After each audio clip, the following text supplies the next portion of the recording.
Hey everyone, thanks for joining us. The next episode of Red Valkyrie is about to start.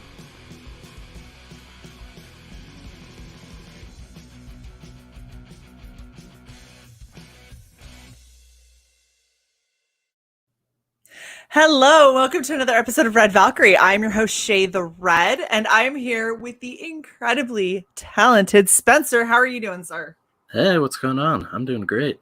Yeah. You know what? Let's be honest. We're both having a bit of a day, okay, guys? We're having a fucked up day, but we're here because this shit is awesome and it's worth it. Yes, so bear with us. I'm doing better because I'm here, but yes, otherwise it's been an insane day.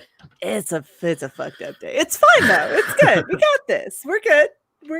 You know what? At least we're getting to talk about really cool indie comics, and we have some of the coolest people around that are hanging out in our chat. We got a badass Froggy G. How you doing, sir? Thank you for coming by. We got 656. Hello, 656. They're amazing guys. And they're, multi-talented. Like Oliver is over here coloring the Kill Journal. I am that book I wrote amazing. a 7-page short for the Kill Journal, which is amazingly I did awesome. not know that. That's awesome. Yes, yeah, I'm like super stoked for that book. That book looks like it was written just for me. Like, dude, I'm just telling you from what I've seen, dude. Yeah, I can't. Oh my gosh, I can't wait. I am so excited. I was talking to Adam the other day, and he's like, "Hey Shae, so we're gonna be going live pretty soon here," and I was like, "Right," and he goes, "Kind of want to go live on a pretty cool channel." Hint, and I was like, "Wait." Do you want to go live on Red Valkyrie? And he's like, I was like, hold on. The answer is yes. What day? Like, I'll take leave. I don't give a fuck what day we doing this shit. So we're working that out. But yeah, we're going to launch it over here because fuck yeah, it's an awesome book. Awesome. Yeah, I'm going to need to be here for that. What's up, Jason and Luke? Right. We got Jason, badass Jason. We got Oliver himself. How you doing? What's up, Ollie? And of course, my brother in arms, we got Death Metal Hero. How you doing, Luke? That's my dude. Right? He's good peeps. Dude, King Toad Comics. Is that Joe Ball? It's good to be back. You know what? I've been in hiding. King Toad's awesome. You guys are amazing. Thank you so much for coming and hanging out. There are a lot of people streaming right now, but y'all know where the best shit is. It's right fucking here. Look, nerd is the word. Look at these guys. I love these people. There's so many awesome people around here. Oh, yeah. So we're here because a book called City of Rot, and it looks pretty fucking badass. And before we talk about it, we're going to watch something about it because why wouldn't we do that? That's always more fun. So we're going to watch the video real quick. Sound good? Oh, yeah. Oh, yeah. I love this thing.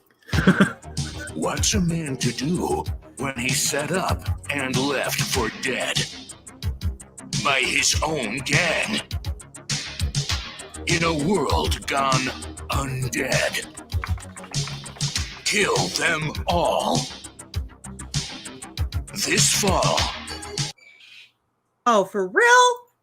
Buffering. This fall. Biggest cliffhanger you have ever seen. Read the book to find out. Right? I apologize. Look, you see this right here? Do you see EVS right here? It's his fault. Oh. I don't know how, but somehow his shitty internet has infected mine. Sucking all the bandwidth out of YouTube. I mean, from like 2 or 3 states away, because, he's in Jersey and I'm down here in Maryland. It's close enough. I'm going to blame him anyway. It sounds good. All the power he pulls into that stream. He's got Zach in there too right now. Right? So that's the problem. They're going nuclear. Okay. We're going to try this again from right here and see if it actually decides to play. If not, I apologize to all of you.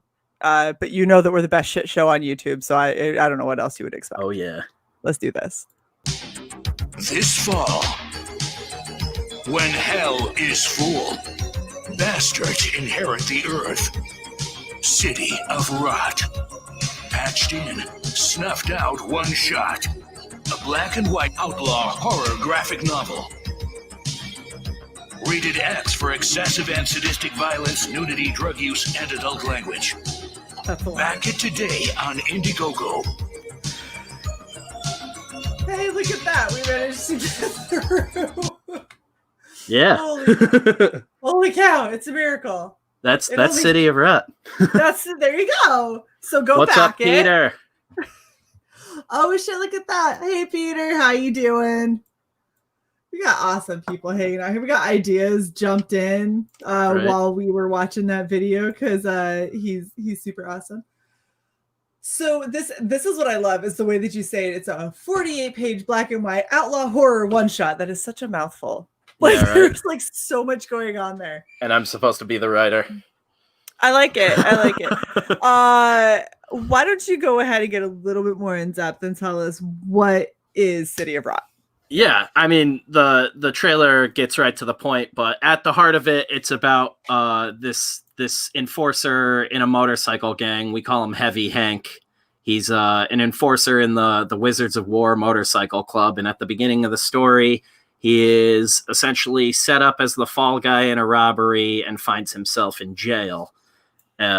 He's very upset about this, obviously, and at the same time, the dead begin to rise. Basically, it's the onset of the zombie apocalypse, and he decides he needs to bust his way out of jail and find his old gang and kill off the ranking members to get revenge for fucking him over. Because that's the important part in a zombie apocalypse is revenge against the people that wronged you, right? That's kind of the idea. Is he is such a singular man that even when the world is going to complete shit, he still has his morals and his values and what's important to him, and nothing will deter Hank from that. Like once he is set on his mission, nothing is going to stop him from achieving that, other than maybe death. So I like Luke's take on this. The zombie apocalypse covers up the murder. That's exactly. Fair. That's fair. I'm also going to go out there and say if there's a zombie apocalypse, I don't know who's going to enforce a murder charge, but okay, cool. Like that's sort of the overall idea too, is that like once the zombie apocalypse hits, it's just that's why there's the bastards inherit the earth line in the trailer. Is once the zombie apocalypse hits, we've been saying it a bunch lately, but it wouldn't be this like last bastions of humanity everywhere and all these like kind people that miraculously survived and they all band together and we're gonna grow crops and get better again. It'd be shitty people doing whatever to get by, and I don't think anybody would even stop to think about the next day in front of them and like, oh yeah, we need to get like an irrigation system going. Like this is more of a breakneck pace, like we could die any moment, so let's get the bastards who wronged us sort of story. Can I just say, I very much love this panel because he's over here all confused. What the fuck is going on? And this guy, tortoise shit, intestines hanging out all over the fucking place, spilled over on the car that just came through the wall. And he says, don't let them get me. Dude, you dead already. What does it matter?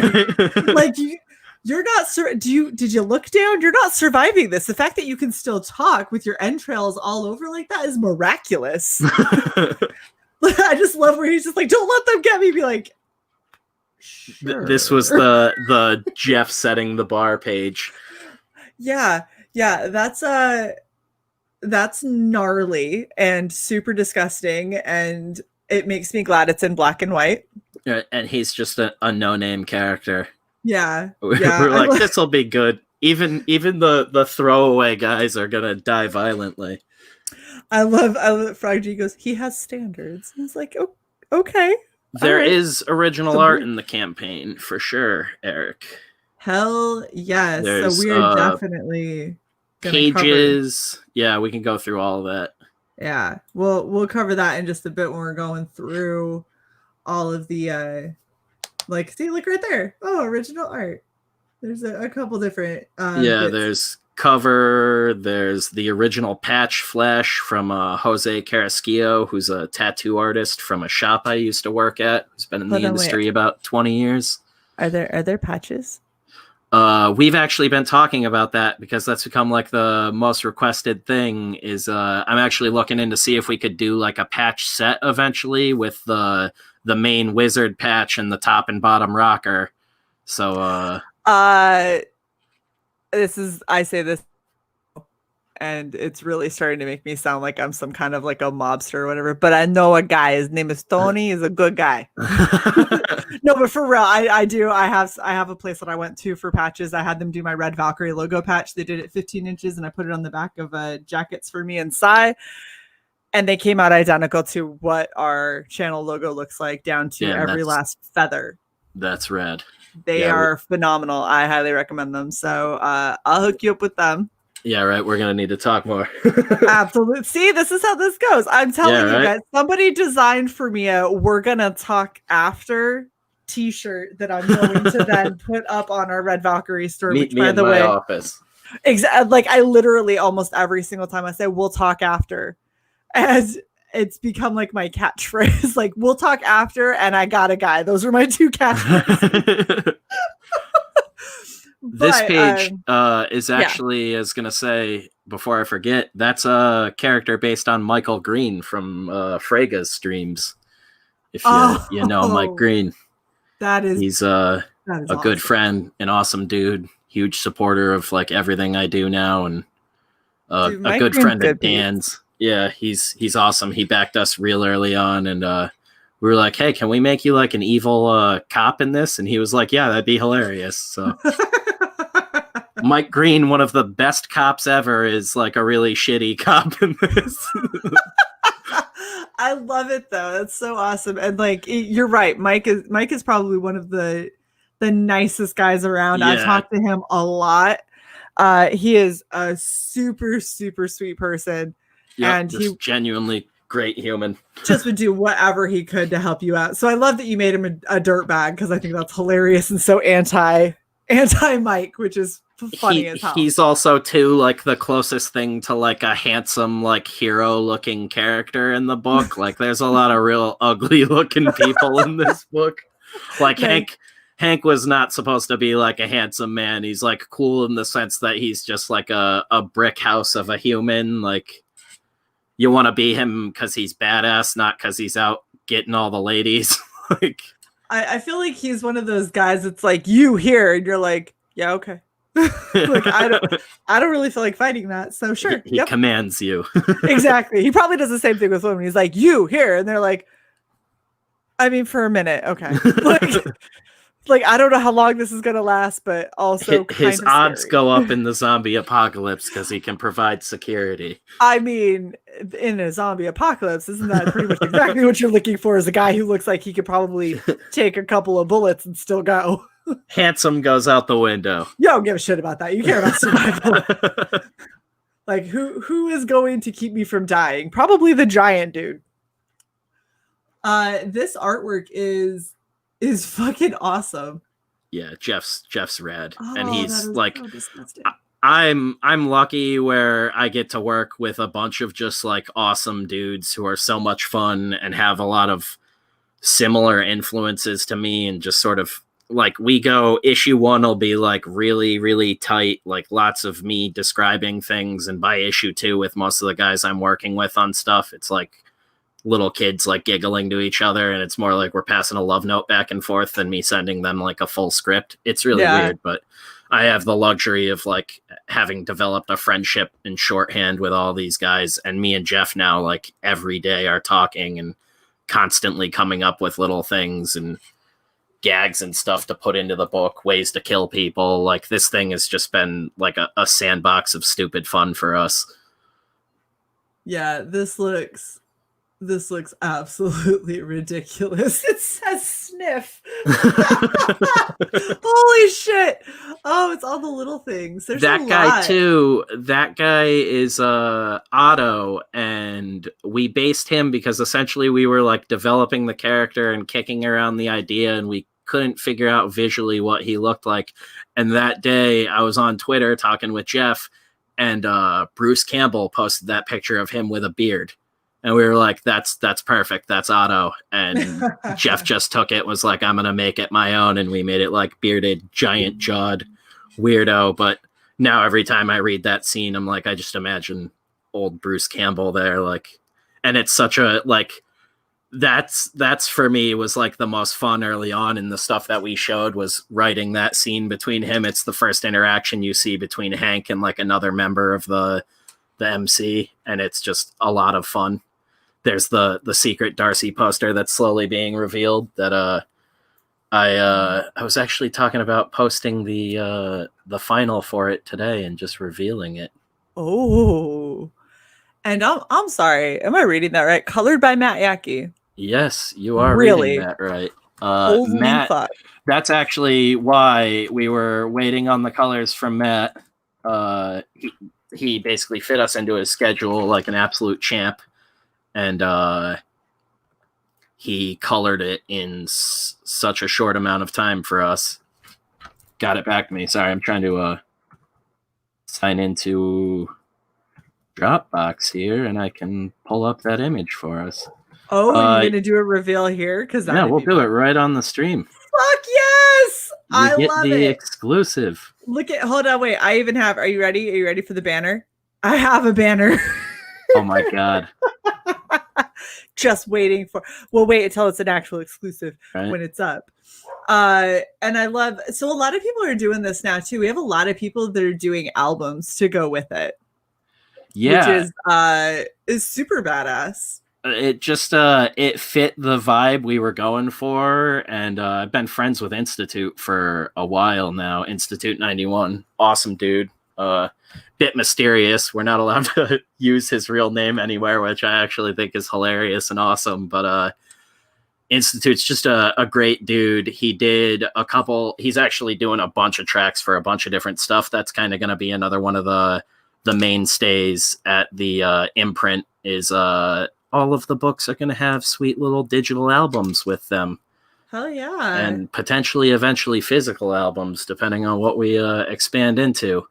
But yeah, he did some really cool tracks. There's sort of like an intro track, and he stole the little one-shot name and used that for the track listing. So Patched In as the opening track and Snuffed Out as the final track. And then he gave us a bunch of other tracks from his past discography that's sort of like a greatest hits collection for us to use for stretch goals. So that's you can kind of awesome. unlock like some of his most kick-ass tracks, and it's a bunch of stuff that I already like write to regularly. Kevin on my other book, Can't Kill Cade, the artist, he's drawing to this stuff all the time. Like this is like our production music, and we were just like, this would go really good with the book, so we should make this a real thing. And Institute that is so cool.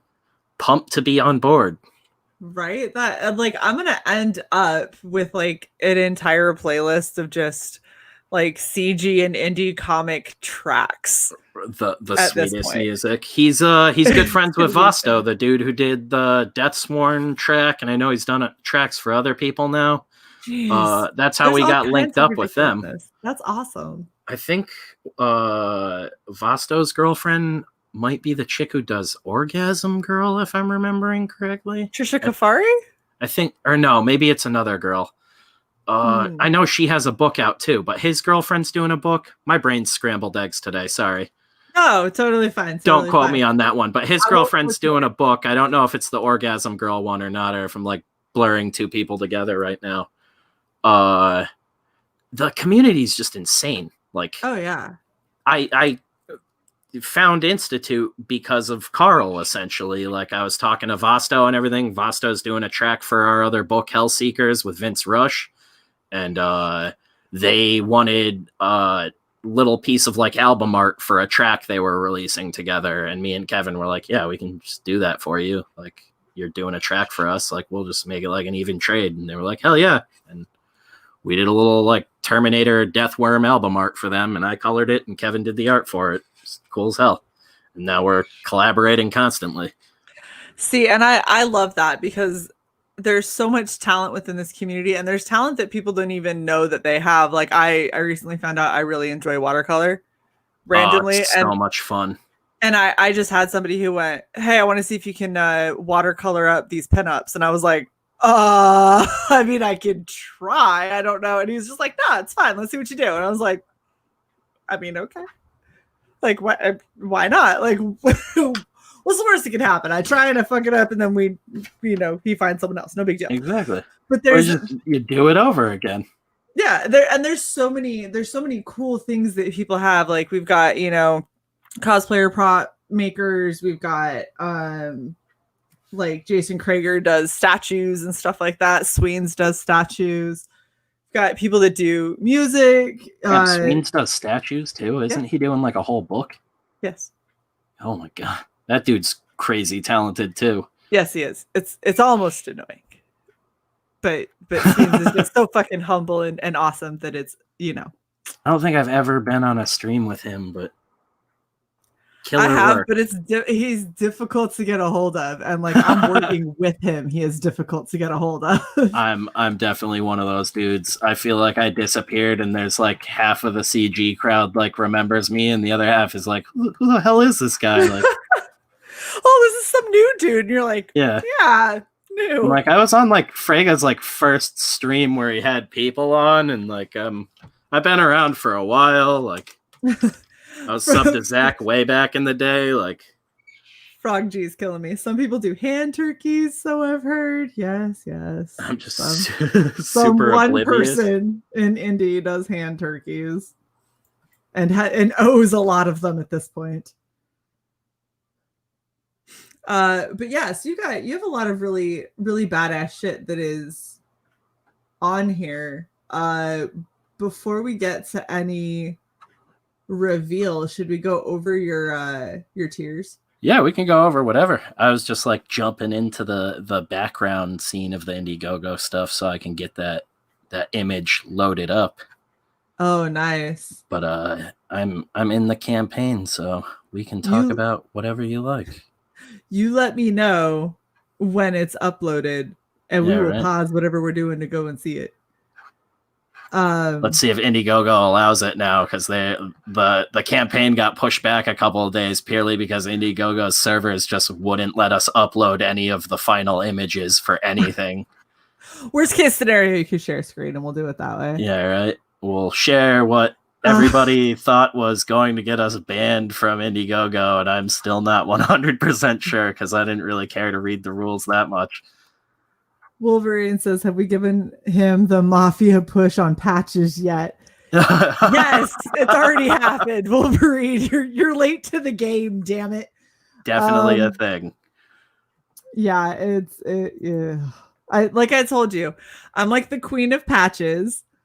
And depending on who you talk to, I'm like Dan tries to say that this is like the intro into promoting your comic is coming under Red Valkyrie. Gotta kiss the patch. Seriously, I'm just saying I'm gonna tell everyone to do patches because I have an obsession with them, and I want to put them all over my jacket that has my patch on the back and my name. So I want all these campaigns to have patches because I want to represent. I think it'd be badass. But yeah, okay. So good looking at your perks. Your featured perk is called Prospect. Tell us about it. Yes. Let me pull it back up now.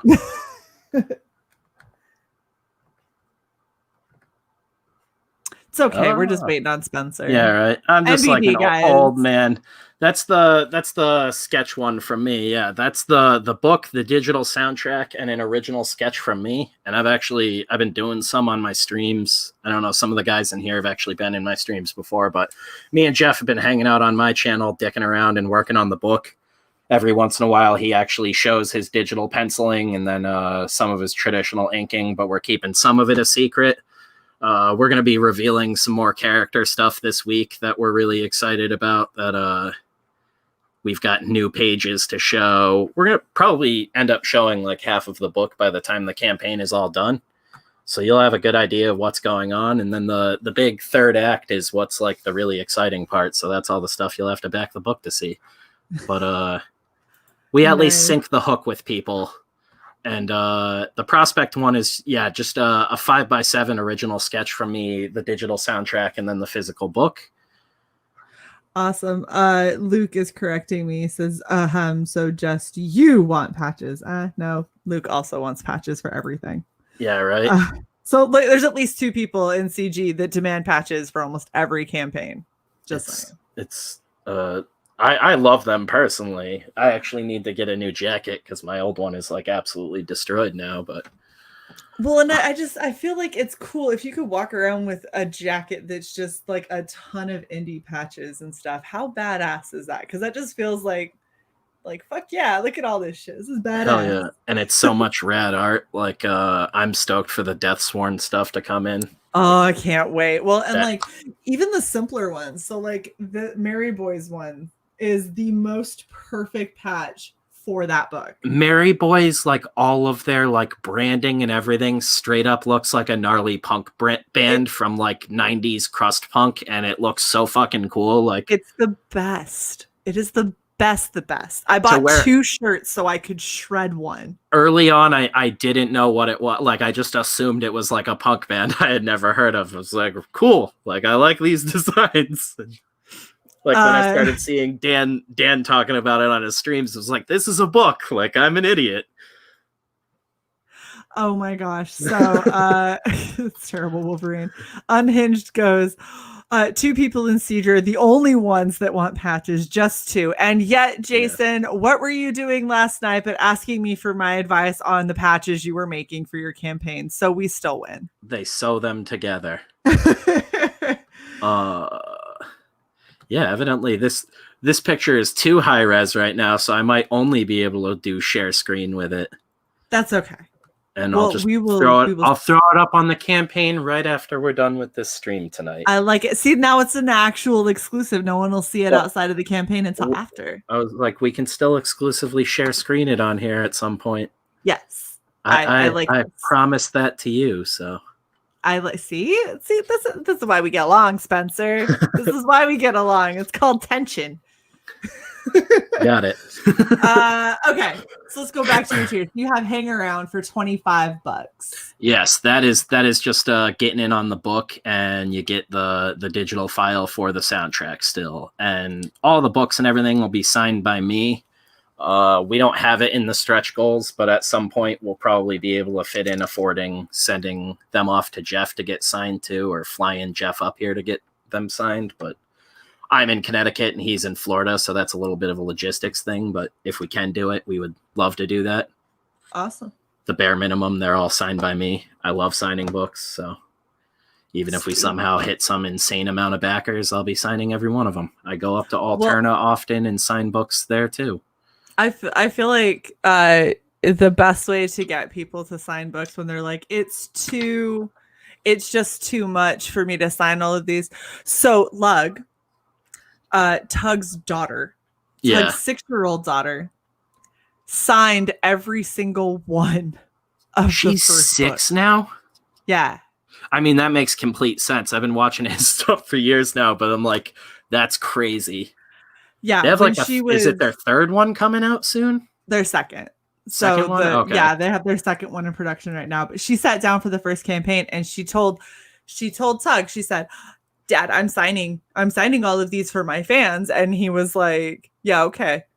And so he set her down. He was like, she'll get through like 3. She sat and signed every single one.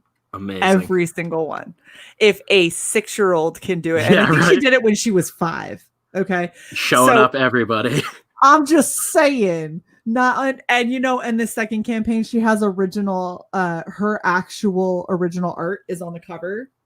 Yeah. As a 6-year-old. So she is now a published 6-year-old with a fan base and has signed all of her books. Amazing. I don't want to hear any bitching from any other person. You're right. We have Lug doing this. Like, come on. Lug is amazing. If she can do it, all the rest of y'all have no excuse. But yeah, so that I totally get like loving to sign books. I feel like if I ever make my book, it's going to be really weird to sign it if people are like, I want a signature, and be like, really? Oh, it's strange early on. Like when Voidwalker first like came out on shelves and I was going and doing cons, like not at my own table, where I was like, oh, I know I'm probably gonna sell to like a couple weirdos this weekend like me that like pick up on the weird crap I'm into, and I'm probably gonna like break even, but I get to meet other weirdos. And then I got books out at Alterna, and you get all different people coming up and like little kids that are crazy stoked for Voidwalker. And I'm like signing books for kids that probably shouldn't be reading the book. And I'm just like, this is insane. Like, it never gets old for me. Like, that's the biggest part of all this quarantine stuff that's been rough on me, is that like I don't get to go hang out with people during con season this year. Like, I love just the meeting people, and there's a lot of guys that are in the Alterna streams that are guys I've seen like year after year at conventions now, and like I get to shake these people's hands. There's pictures of me hugging these people on the internet. Like, I miss being able to do those things and just nerd out and talk comics with people at conventions and like sharing the love. Luckily, we got YouTube. I 1000% feel you there. There's a group of guys called Loading Snacks, and they do just all geek culture. They usually focus more on gaming, but they're all geek culture, everything. And I met them 3 years ago at a con, and they are like the sweetest guys ever, and they're local to me. Yeah. And so I kept running into them at like random cons that I was either working or just happened to go to. And I would run into them and they were like, holy shit, girl, what you doing here? And I was like, oh, fuck, what's up, guys? That's one of the best things too, is just like realizing how small your local scene actually is after you go to a couple of them. Like, yeah, you start running into the same people and you're like, oh man, that guy's here again. Damn it. That's why when I did Granite Con for the first time with Pete and Alterna, we went up there, and Bisley's one of the main guests there. Oh, like shit. Almost every year. Like, I was, before fucking COVID hit, I was like all stoked. I'm like, Granite Con's coming up in like 6 months, gonna get bombed with Bisley again. Like, can't wait. Like, every year we go meet up with him and we're like, let's get hammered. And like at least one of the days. First year I was like in shell shock. You would have, and I'm like a 6'5", like 280-pound man. Like, I'm gigantic. And I was just like, he turned me into a small child. I was just like, I cannot believe I'm getting bombed with Simon Bisley right now. Like, it was That's crazy. Surreal. But like, you hang out in that environment for a little while and make friends with people, and it's just like, I never want to leave there. And now I can't even go there if I wanted to right now. Yeah. Oh no, I feel you. I feel you. We have something here that happens in January called MagFest. Music and gaming festival. It's 72 hours. Yep. Of just fucking insanity. I almost went last year, I think. Dude, I worked it last year. Like, I was Mediatron. Yeah, so I was on the fence with a buddy about going down to it. I legit, I was in the pit for all of the overnight concerts filming. Oh my God. It was so fucking badass. I loved all of it. It was so awesome. And now I'm in a Discord, or not even a Discord. I think it's a fucking like Microsoft Teams channel or something crazy like that with all of these guys. And they're like, this is what we're trying to do for COVID. And it's the most depressing thing ever. I'm just like, please tell me we're still going to do MagFest. Just Skype with me. Like, oh my gosh, can we please just do MagFest? Like, I don't give a shit about everything else the rest of the year. Can we just do a 72-hour like ridiculousness? Yeah, the online cons too don't like scratch the itch for me. Like, I had a buddy who got one, and I was over at his place watching some of it, and I'm like, the panels are cool and stuff like that, but it's like, especially with the comic stuff, there's a ton of guys on YouTube now where you can basically just get that content for free. Yeah, where they'll talk about it regularly in pretty much the same format. And a lot of the movies that you're seeing at these digital cons right now that they're doing like the quick premieres for are releasing on VOD like 2 weeks after the con. So it's like, you're not really getting like a preview of anything. Well, and it's a different vibe. Like, if I'm sitting in my house in my sweatpants and I'm staring at a screen, that's just every day. If I'm in a full Thor cosplay in my apartment. So, and that's the thing is like, currently I'm getting my cosplay fix by doing cosplay, well, from the waist up, because there's no real point. You can't see the rest of it. But I do cosplay from the waist up of indie characters, and it's not enough. It's something, but it's not doing it, man. And the worst part is like the best and the worst, because when I'm having a bad day, it's easy, right? Because when I come across some of these campaigns, like your girl, she's just kind of rockabilly tatted up badass, and I was like, all right, just get a jacket, do a little poof, and Hell yeah, there we go. Like I'm there. so good. So when I'm having bad days, those are easy. But when I'm like really amped to want to cosplay, those are always when I get the people that are like, "Oh, everyone in my comic is just normal," and I'm like, Yeah, not even like a little challenge. And so I always end up just going, do you have like a skeleton characterologist, or like I have 656 on? I break out the liquid latex for no reason and just make it, and so I can peel skin away and put scabs and like sores and stuff everywhere, because I'm like, I just want to do something more. That's awesome. I'm working on a little short film with some friends in my downtime, and I love all that kind of stuff. Like, I have probably a couple bottles of liquid latex like somewhere near me right now, but my office is just filled with nonsense. Yeah, there's a reason that there's a green screen and you can't see everything around me, because I literally have shit like on either side of me piled up as high as I sit. And I'm 6'1", so I'm not like a little girl. Yeah. Like, probably at least 4.5 feet of bullshit that I need to go through. And Wolverine, I didn't say you weren't enough for me. I was saying, as far as cosplaying, sometimes cosplaying from the waist up doesn't feel quite the same when you're in really baggy pants. Because I'm always in sweatpants when we do this. Is that gonna work? It worked a second. I could see it. Yeah, it was like black screen though. Hang on. Oh, not for me. It wasn't. Oh, okay. Does that work? Yeah. All right. Well, all right. We're gonna come back to that patched one, but before we do, we're gonna switch the banner, because we're gonna get an exclusive look at that. Holy fuck.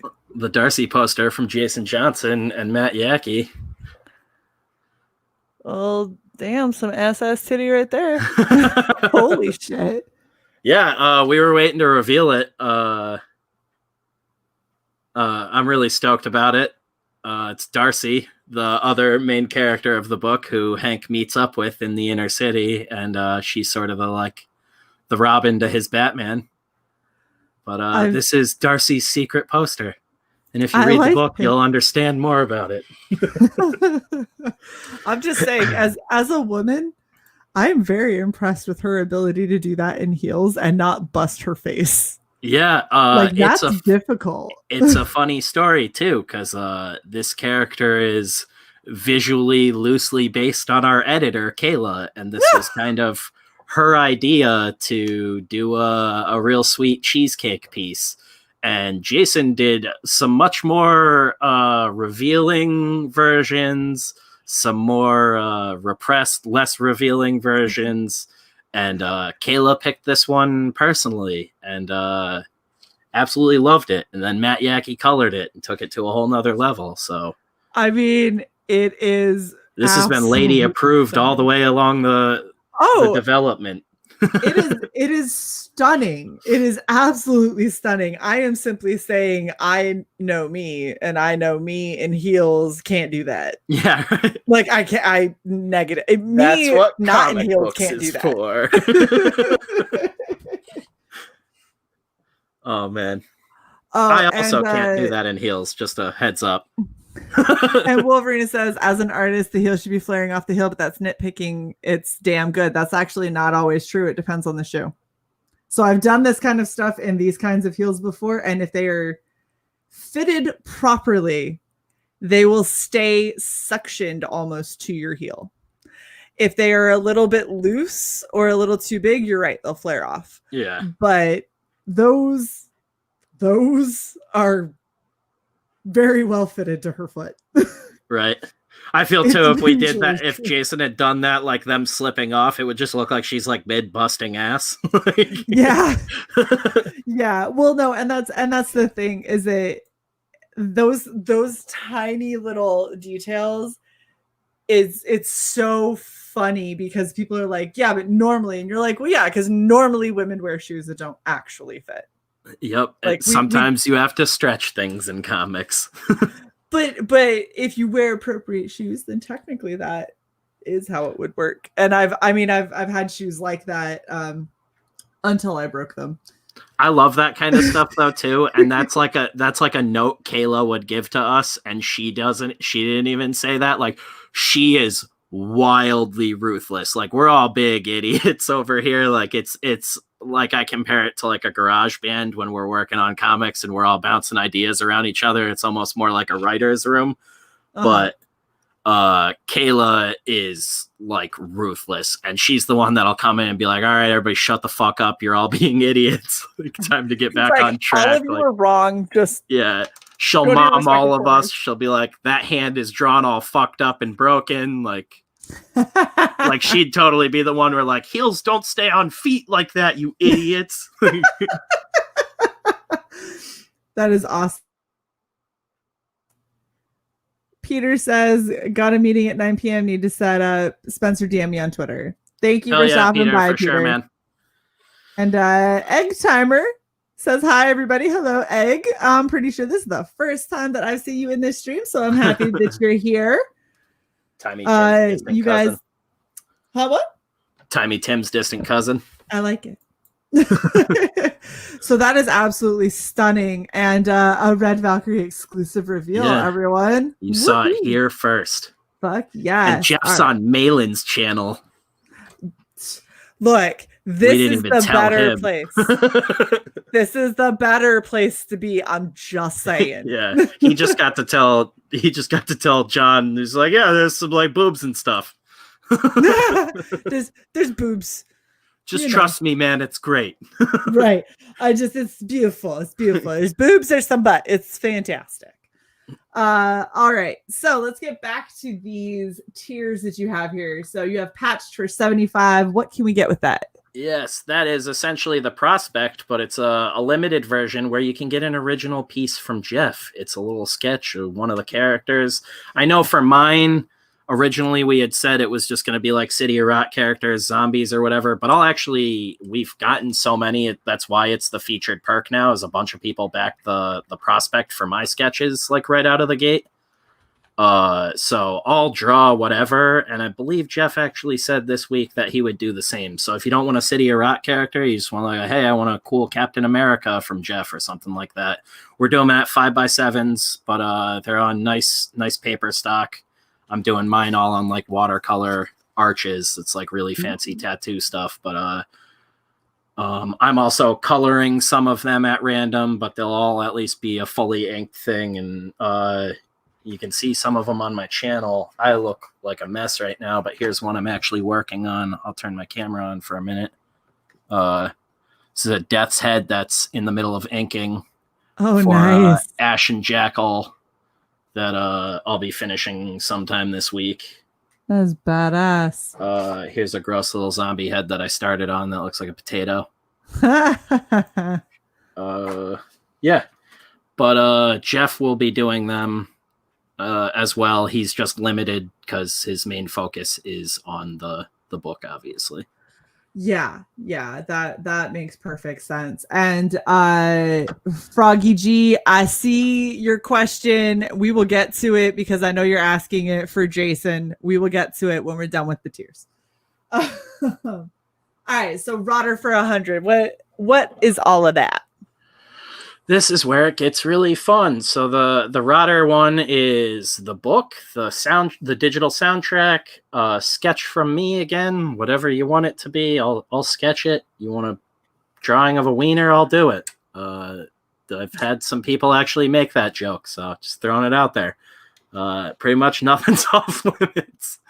The Rotter, though, the really fun part of that is it's a zombie cameo in the book.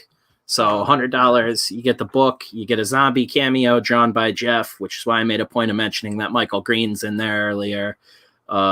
Jeff cartoons a little bit. It's more like a Jack Davis vibe. So he tries to capture the essence of you. We've been telling people, like, send us some good photos of you and some varying photos of you. If you're an unassuming person, you're not really going to stand out much in your cameo if you're just like bald guy.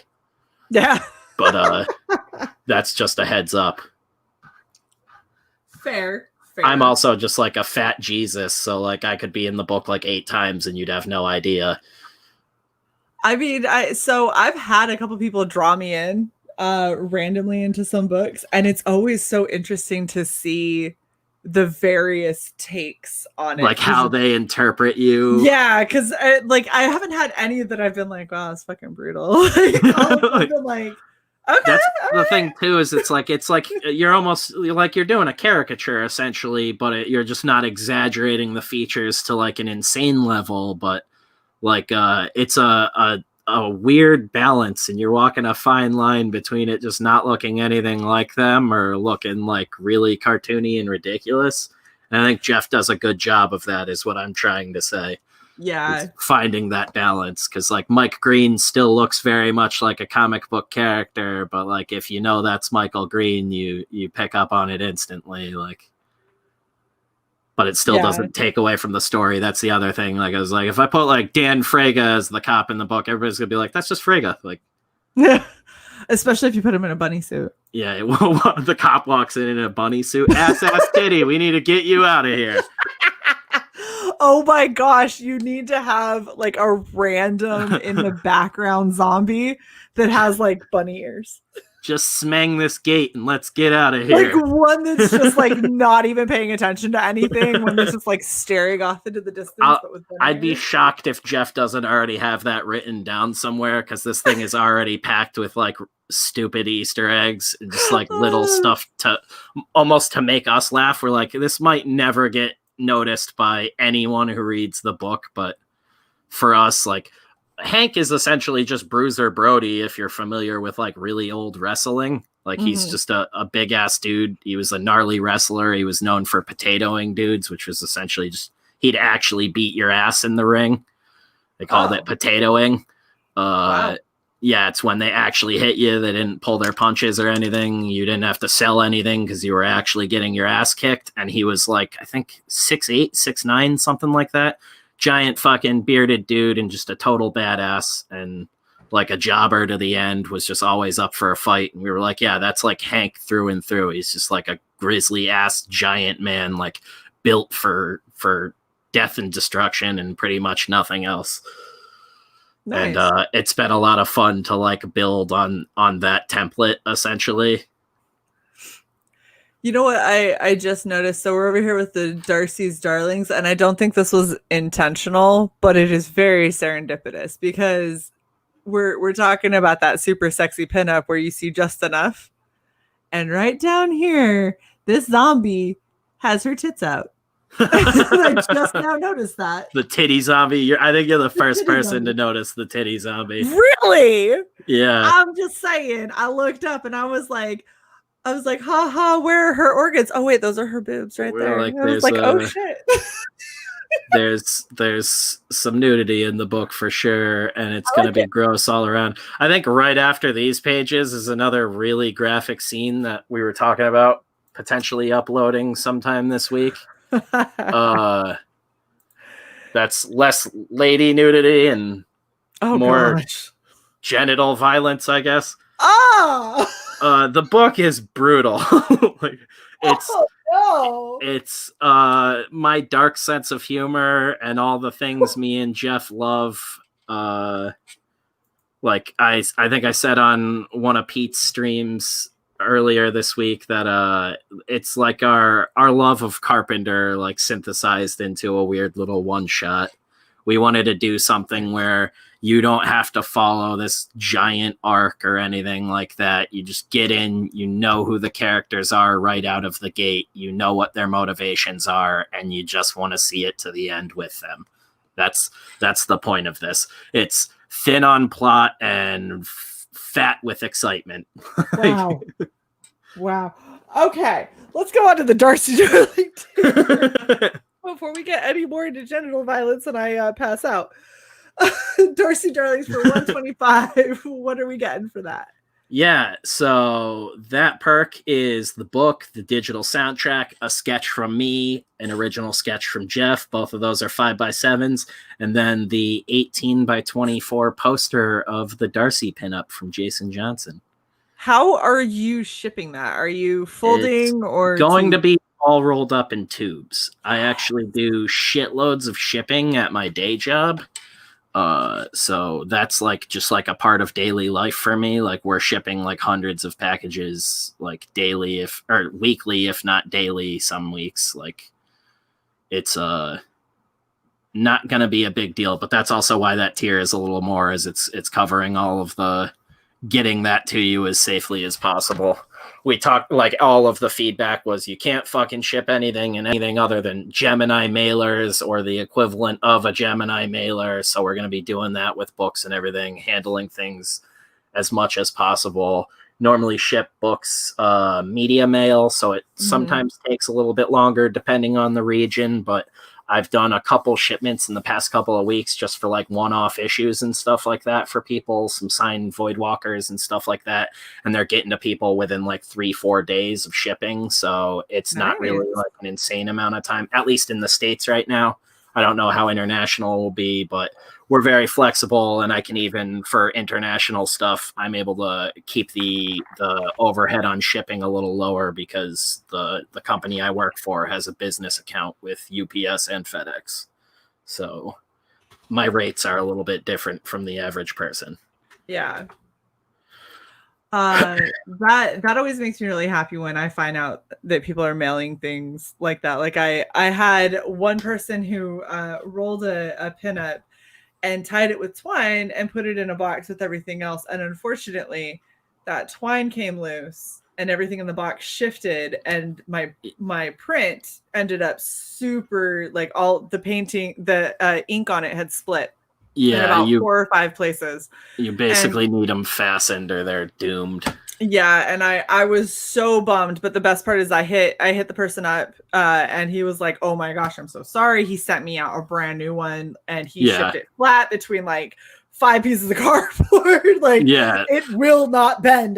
That's the whole thing, is push come to shove, like, we will jump through hoops to get it to you whatever way. Like I've had deliveries in the past where people ordered stuff like in my state, and I just hit them up and was like, I can personally deliver this to you right now. Like, we will get it to you. We will handle whatever issues we can handle, and we're just looking to get a book out to people and entertain people. Like, if you're familiar with my Alterna stuff already, this is on par with that, just a different world altogether. Yeah, and I love it when people are taking that kind of care with their stuff, because no matter what you do, you are most likely going to have some kind of damage with shipping, because even like Gemini mailers work wonderfully, unless you have a very disgruntled person that is handling that Gemini mailer that intentionally takes their anger out on it, which people have had happen. You know, and so it's understand that, you know, there's a good chance that damage could happen, but taking every precaution that you can to keep that from being a possibility is very much appreciated from a consumer standpoint. Early on, I was even telling people who were doing campaigns, was like just from con experience, like, overprint your books, overprint your rewards and stuff, because you can get damages coming from the printer. You can get damages just traveling around with stuff. Well, you can accidentally damage shit. What happened with Rob? So when he got his first book, his prints for Replicator, they packed them horribly. He ended up getting a bunch of his boxes, and the box was damaged in, and he had like 100, 200 something books that were just completely unusable. Oh shit. I actually watched some of his stuff too, and wow. Yeah, I hadn't even heard of that. Oh no, he did a couple posts on it, and he was like, because one of the big things that he puts in there for Replicator is, he was like, despite all of the setbacks and all of the issues that we have, we still fulfill Replicator. We're still fulfilling it quickly. And he's like, there was so much that did not go right for him. And they put together like a little flyer thing that for CG guys for campaigns. Sorry to cut you off, but that was like I was already familiar with Rob, but that was like my first peek behind the curtain, and like, Rob, just fucking cool dude. Like, Rob is an awesome person, and like, I've had him on the stream for Replicator a couple of times, and he is just a stand-up gentleman. And when I saw the damage that had happened to his books, I was so heartbroken. And luckily he had to fight with the printers to get it corrected. But he took them to it. He was like, I did not pay for this. Like, this is terrible. Yeah, that sucks with anything in any amount. Like, we were talking about it on one of the Alterna streams. Like, I ordered sketch cards forever ago, and the printer mistakenly printed it on the wrong cardstock, and it was coated cardstock. And you can't like draw with pencil or anything on coated paper, and you definitely can't ink on it. It just smudges all over the place. And I'm fucking left-handed, so it was an absolute mess. I was just like, I can't use any of these. These are like note cards now. Right. Like, I can't do anything with this. And they were like, oh, my bad. They fixed it and everything. But it's like, anytime something like that goes wrong is more time you're taking away from you working on a book or fulfilling packages to backers and fans and stuff like that. Just the stress alone, because this is already a really stressful venture, and to try and put something out that you're happy with, that is the quality and the caliber that you want it to be, representative of you and your brand. And then you end up with little bumps like that, and you get like one, and you're like, okay, I can handle this. You get two, and you're like, all right, it's getting a little annoying. You get like 5 or 6, and you're like, all right, listen here. Like, I am done. Like, fix this shit. I have an image, I have a brand. This is what I want, and I'm done messing with you. Like, fix your shit. It adds up and buries you really quick. Like, it does. So if I will say probably, and Spence, you let me know if this is something you agree with. If you are running into those kinds of issues, lean on your fellow creators. Like, so many of us have gone through the gauntlet. We know people to stay away from. We know people to definitely patron that will be very helpful.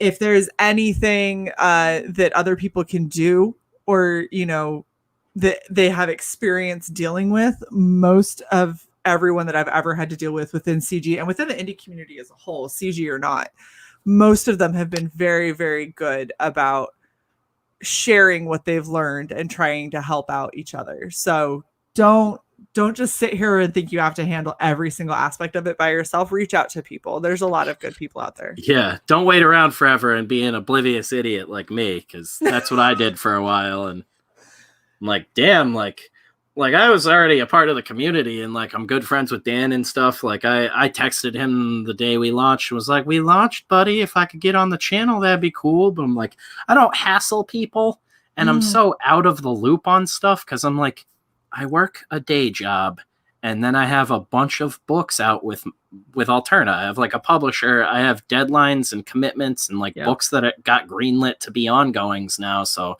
a future there as well that I also need to always be on top of. And I'm like, I have like maybe a half hour a day to jump on Twitter sporadically, like spaced out throughout the day, to like get all of my information. And then I'm listening to streams like while I'm at work, just sort of spacing out, doing my work. And I have to like half listen to the stream, half do my work, and parse information somewhere in the middle of all of that. And I'm like, I miss out on so much. Like I was saying, like we know the people to avoid. I don't. I'm like a blind guy wandering around in the dark by myself. But that's why you reach out to the people who have more time, or who've had those experiences, who could be like, yo, not that publisher. Not I should say Justin Dutton, shout out to him, because he was the one who told me to hit you up, and then literally I'm like writing a message and you had DM'd me. Like I'm in the middle of it. It's like, all right, well, delete. Like, and yes, thank you. Like yes. Justin Dutton. So we have Justin Dutton, we have Leg Kick, and we have Justin's in here? Man, no, I don't think Justin's here now. But Justin Dutton, Leg Kick, and Tompa are probably 3 of the biggest people that kind of push people to us. And honestly, at this point now, there's a lot of people who are like, hey, Shae, did you see this? Because there's too many damn projects out there. Like I am booked through, I'm supposed to be on vacation for the entirety of October. I have people that I'm making exceptions for during my vacation to stream. And then I was booked for September. The first week in September, I was booked all the way through September. Yeah, I remember you. It was probably a couple of weeks ago now, but I jumped into one of Dan's streams and was just in chat, and I remember you saying that you were like crazy booked up, and I was like actively like making a list of people to talk to and everything. And then day of, Justin was like, it's slowing down for you guys. Here's like 30 people to hit up. And I was like, I don't know, like half of them, like a couple people had me blocked and stuff. And I was like, I don't know what any of this deals with. Like, I don't really get into a lot of Twitter drama unless it's defending like Alterna and the nonsense with Pete. Yeah. But I guess that got me blocked from quite a few people. Meh. But yeah, whatever. Like I don't have time for it. But I'm here for the people that want to be here, and like I've always had love for the community. I've been around forever. Like if you could go back and look at live chats, I'm probably in the majority of them. Like, yeah, it was really funny when Justin was like, "Hey Shae, you should totally hit Rooster Puncher," and I was like, "Holy fuck, he's been around forever." Yeah, like I was like, yeah, if you want to, like. Malin had me on like one of the first CG Presents ever. I don't even know if it was called CG Presents at the time, and he Probably fucking not. ripped. We did a campaign for Can't Kill Cade in Voidwalker, like before it was supposed to come out with Alterna. We hadn't even announced that we had been picked up yet, and this was like you can get a preview of issue 1 of Cade and Voidwalker before they come out with the publisher, and it didn't end up going through. Like we didn't promote it at all, and it was literally the campaign was just done because people were hounding us about it. And I was like, I'm just trying to get it done for the publisher. I'm not worried about anything outside of that because the book will come out no matter what that way. A campaign's just more added stress. So we didn't let it stress us out. We ran it. Like quite a few people backed it, but it didn't make funding or anything like that. Malin gave us like some of the best advice, but basically crucified me on stream.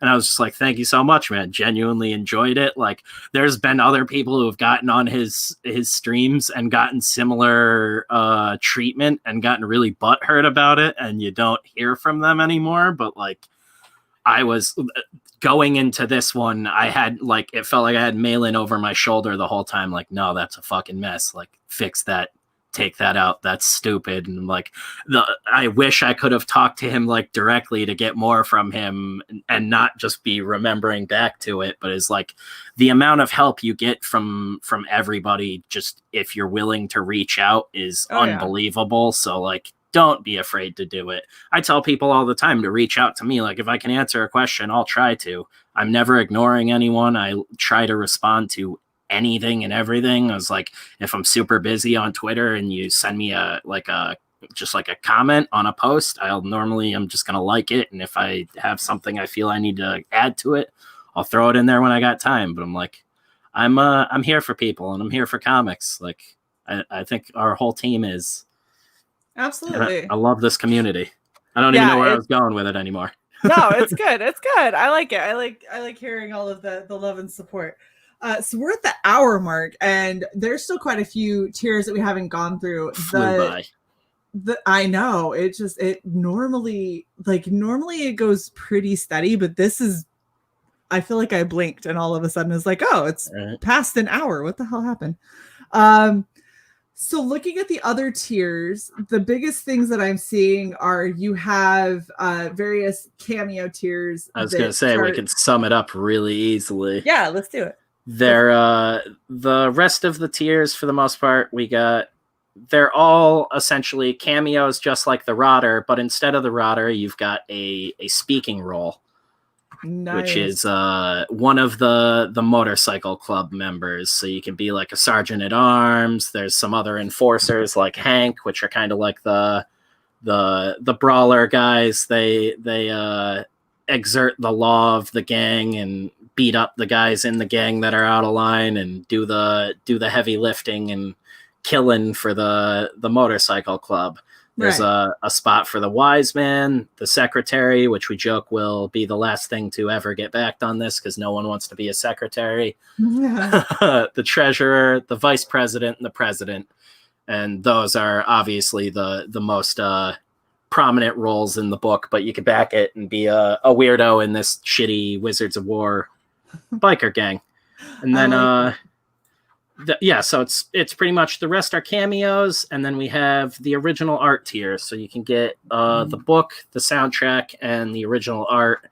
And because Jeff already sells originals for like a pretty penny. They're 500 for the original page, but you get the book, you get the soundtrack, and I actually said on a stream right after that, I can't amend it now because somebody backed it, but I would do an original sketch with it as well, so you get another little original from me. Nice. And we are going to double the books on that too.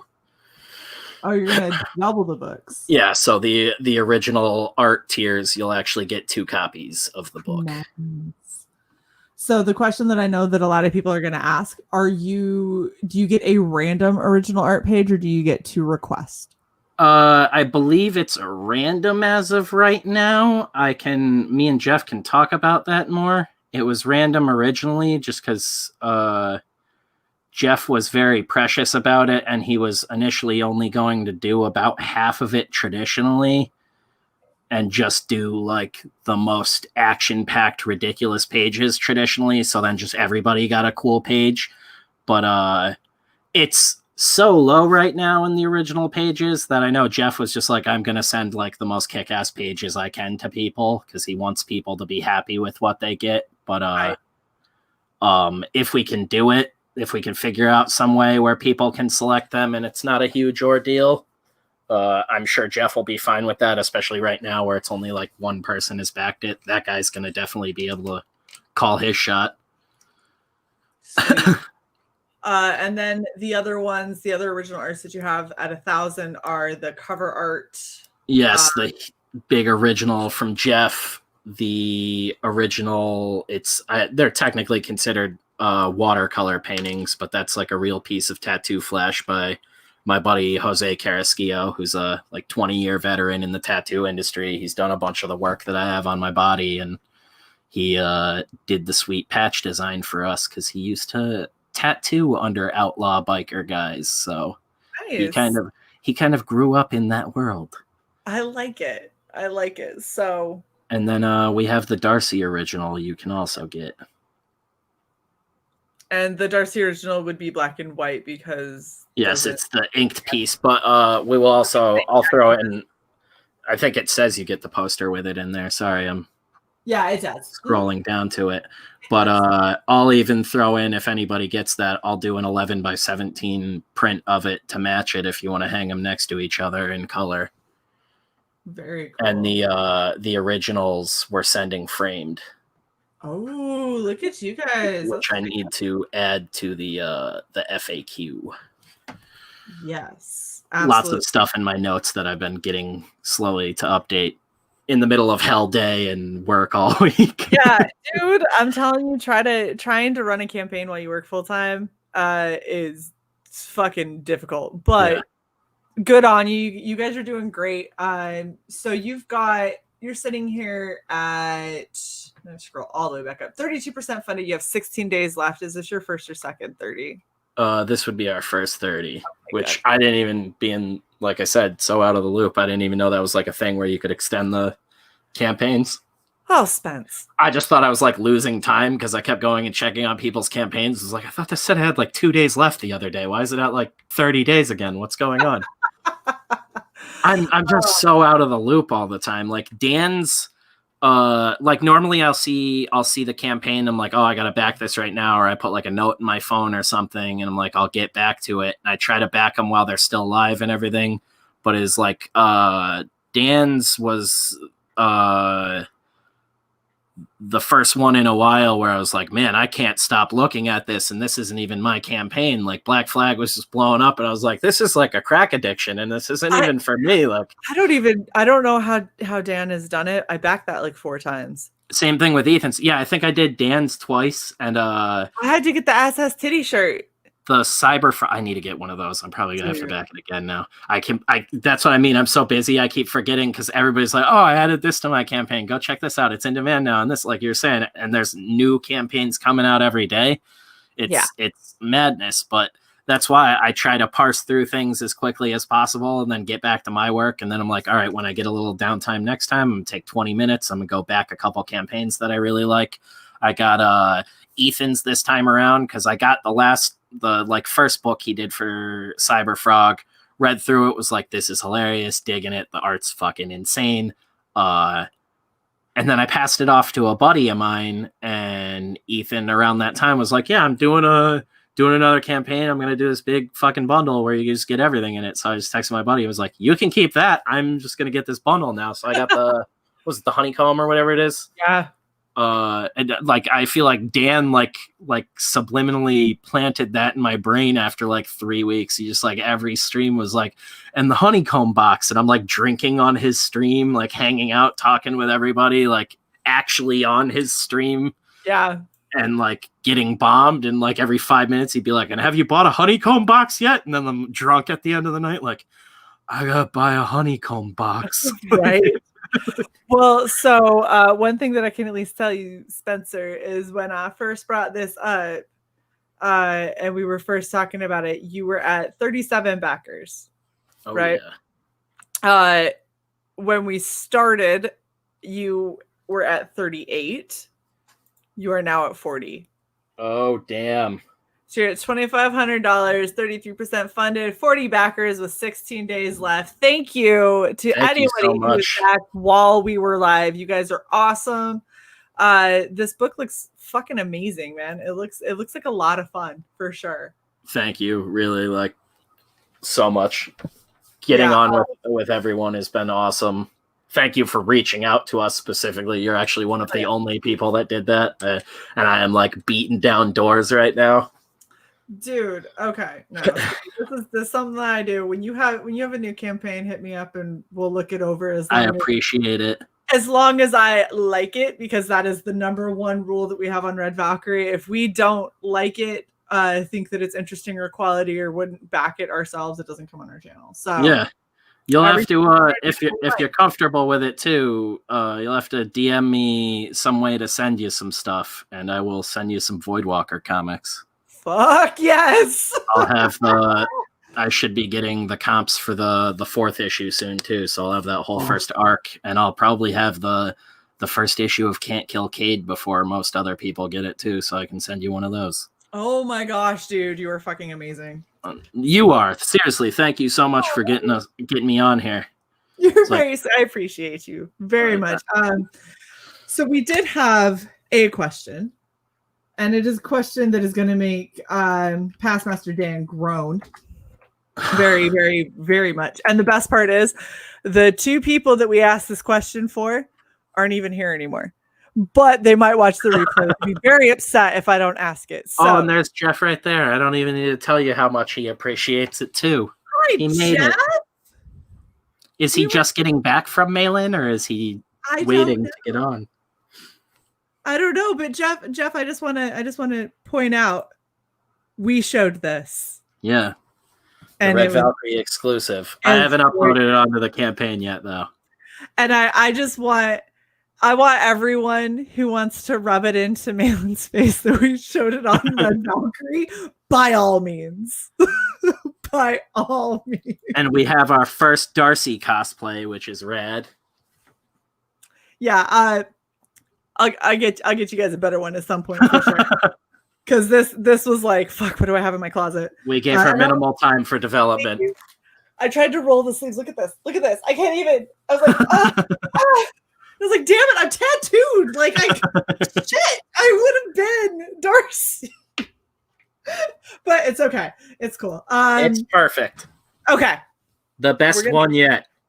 You won. You're killing it. You've cornered the market. Yes. This is my goal. Okay. So the question, if you were a tree, what type of tree would you be? Oh, man. I know. Right now, I'd be a weeping willow because they're kind of sad looking. Right. Do I have to say something deep? No, you don't. I'm built like an oak tree, just big and dumb and unassuming. Wow. Like, oh, there's another one of those oak trees. There's a lot of them. I would have gone with like a redwood. Yeah, I'd say, if we're being fancy here, I'd say Japanese maple. Oh, look at you getting all fancy. My grandparents had one growing up, and they're a real fancy tree, and they grow all gnarled and twisted and sort of just do their own thing no matter what you do. They're really hard to train, and I think that that's legitimately like a lot like me. I can't be tied down. I'm gonna grow in whatever direction I want to grow in, and I'm gonna do that forever until I collapse and die, like a Japanese maple. Good on you. Good on you. Great question. Weird, but great. Dude, every time I ask for questions, I was like, bring your questions. People are like, what underwear are you wearing? And I'm like, why? What's your inseam? I will ask it. I ask all the questions. I'll ask the questions and I'll be like, you don't have to answer. But okay. What is your social security number? I need your mother's maiden name, please. So I definitely think that you guys should do patches, and I actually just came up with a really good idea for one, but I'm going to talk to you offline about it because fire away. I'm just saying, if you do this patch, I'm going to have a fucking heart attack. Okay. Awesome. Will die, and it will go in a very prominent place on my jacket because it'd be fucking bomb ass. Awesome. But if you guys have not backed City of Rot, please get in on this. This book is amazing and disgusting and super crazy looking, and it just seems like a lot of fucking fun, man. It just seems like if you kind of want to just relax and read a completely like bonkers off the wall, really violent and gory, but entertaining as shit book, this is that. This is what that is. Exactly. If you want something that's going to be really deep and emotional and feeling, and that's going to go on for many issues, this is probably not your book. Yeah. But you know, let's be real. Like you guys see this girl right here. You see her. You want to back it just for that. Let's be real. Like that says it all. Like babes and bloodshed. Right? She's a gorgeous rockabilly girl. Come on. She's got a fucking gun. Like, I'm down. Just for her. And then on top of that, you have the guy that looks like he's going to run through a brick wall. Because he could. And I'm pretty sure he does at some point. Just right in the beginning of the book. Pretty much, yeah. I mean, he runs through a brick wall that's kind of already been broken. Don't knock feelings. Feelings are cool. Don't knock feelings. I'm not knocking feelings. I'm saying if you're looking for a really deep emotional connection to characters, this might not be your book. Yeah, this is the switch your brain off for a little bit and just enjoy the ride. Like, yeah. Oh, and the best part is, Tony, you know that I write purely from emotion, so I don't knock feelings. That's all I got. If it comes to my writing, if it's not emotional, then I didn't write it. I'll be locked in my feels all day. Exactly. I'm one of those really sad emo kids that thinks that they can write. It's wonderful. Oh, aren't we all? You know, I'm glad that you say that because it makes me feel a little less self-conscious. That's my whole thing. I was like, I just need a break from being this guy. Mm-hmm. Let's do City of Rot, Jeff. Right? We're gonna have a motorcycle club that wronged a guy, and even though the world's coming to an end, he's gonna get his revenge. Yeah, like this guy is just such a bitter dick. It seems like it. So, okay, before we end, I'm going to do real quick story time because I think it's hilarious.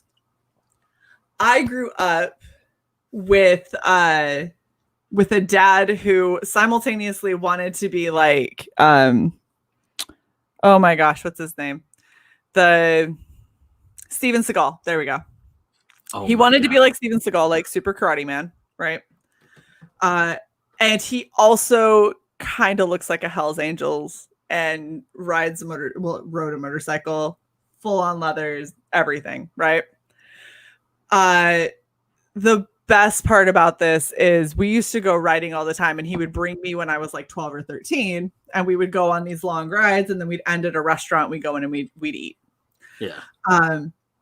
When a 12 or 13-year-old female comes into a restaurant, first off, I'm gigantic, so I don't look like I'm 12 or 13.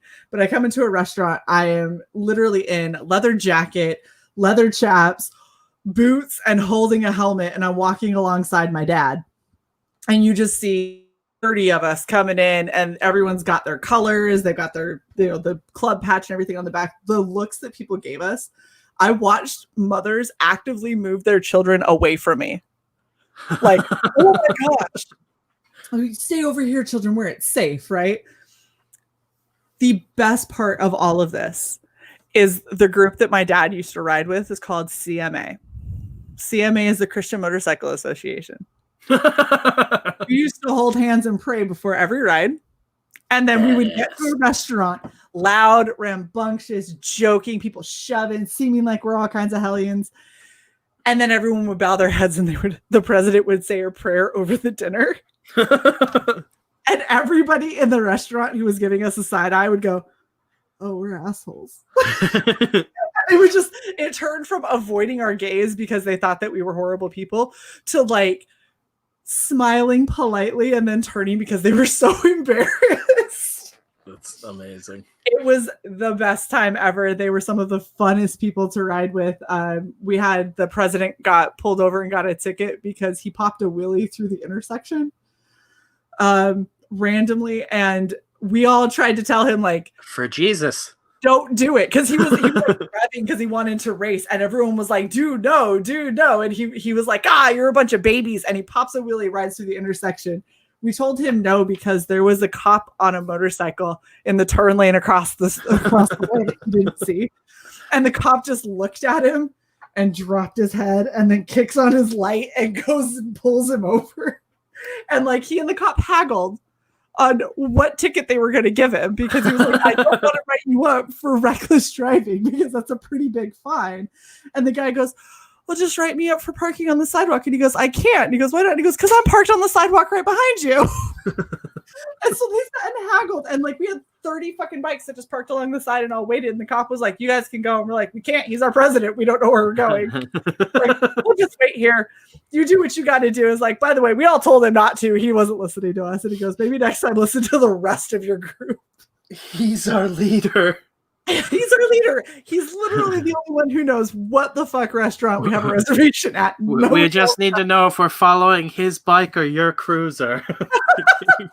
It was so freaking funny. It was amazing. And Tony, if you want to read some of my writing, go back, get on the mailing list, and then when it comes out, go and back the Kill Journal because that is where my writing is officially published. The rest of it I'm saving for my own book that is nowhere near ready for public consumption. I feel like the Kill Journal just keeps exploding with more and more content. I'm like, how fucking big is this book? I'm like, it's hefty. It's girthy. I still need to finish. I'm working on a piece for him for, I think it's for his other book, The Eighth, right? That's the name of it. I'm working on a piece for that for him, but it's taken me forever because he was like, draw a sexy lady in an action scene. I was like, you're saying like the two things I am horrible at. Like I can draw a somewhat feminine. I was like make her sexy in the middle of the action. Like that's really hard, dude. Like that's hard for a guy who knows what he's doing. Fair. But yeah, I'm working on that. I was like, dude, hit me up about a Kill Journal piece. It's gonna I'll draw it on a pizza box. You can have it for free. I don't care. I like it. I told him I made no promises, but I was gonna try a watercolor fan art. And if it turned out good, I'd give it to him and he could do prints of it. What I was saying before, just print out like blue lines or whatever versions of it on a printer or whatever and print a couple of them on good watercolor paper and just like would assume that I could draw it to begin with. Collaborate with somebody. I'm gonna have to is what's gonna end up happening. See about one of the pinups he already has if he doesn't have colors for it. See about getting the digital to it, printing that out, and doing like a watercolor paint over of it. Yeah, I'm gonna try with this other person who reached out first, and if I don't totally fuck that shit up, then I will try something for the Kill Journal. Hell yeah! But we're almost at an hour and a half. I feel like I just said we were just at an hour. Insanity, yeah. I don't know what's happening. Keep blinking. It's sync right now. Yeah. I don't know what's going on. I think that it's probably a good point to wrap, but I wanted to say thank you to everybody who has stayed and watched this entire time. You guys are fucking superstars. And thank you to the people who have backed while we've been on. That is always, it just makes me so fucking happy to see. And thank you, Spencer, for coming and hanging out. This has been an absolute fucking blast, man. Oh yeah, thank you. Like this completely turned my day around. Like, yay! Can't thank you enough. Dude, I'm right there with you. It's been a really fucky day, so I'm really happy that we can both forget about it for a little bit because damn, today, man. Thank you, chat, for listening to my nonsense and checking us out. Thank you to the guys that backed us. I think Froggy G was one of them. I was able to read that email, so thank you, Frog. Oh, love Froggy. Froggy's the man. You guys, yeah, thank you. You guys are awesome. Please do not forget to like, share, and subscribe to Red Valkyrie if you haven't already. I love having all you guys out here, and you guys are the reason that we're able to do what we're able to do. I also wanted to let you guys know. I'll let you all know for another. Are you ready? Another Red Valkyrie exclusive. Ooh, I just commissioned and got all of the colors and everything back for one of the most epic pieces of art that I think I've had done for our channel. It is absolutely gorgeous. It's done by Illustrator Monk.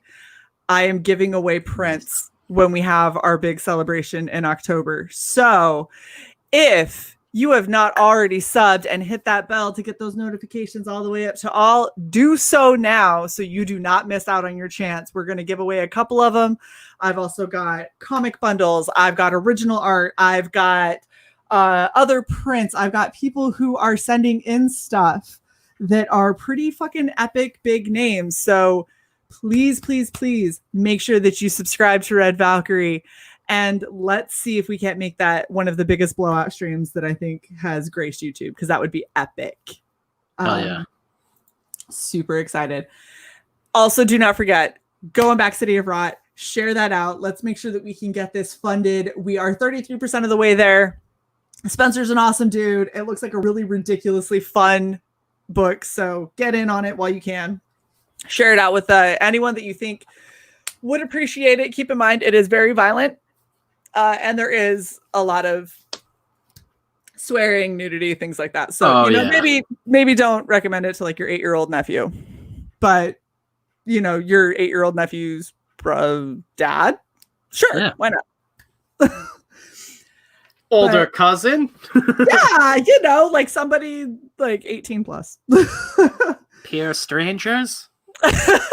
just go stand out and be like, back City of Rot on Indiegogo, and like hand out flyers, and some kid comes like, not you. If you're out doing that, you're the real hero. But thank you guys so much for coming and hanging out with us, and we will absolutely catch you all next time. We'll see you later.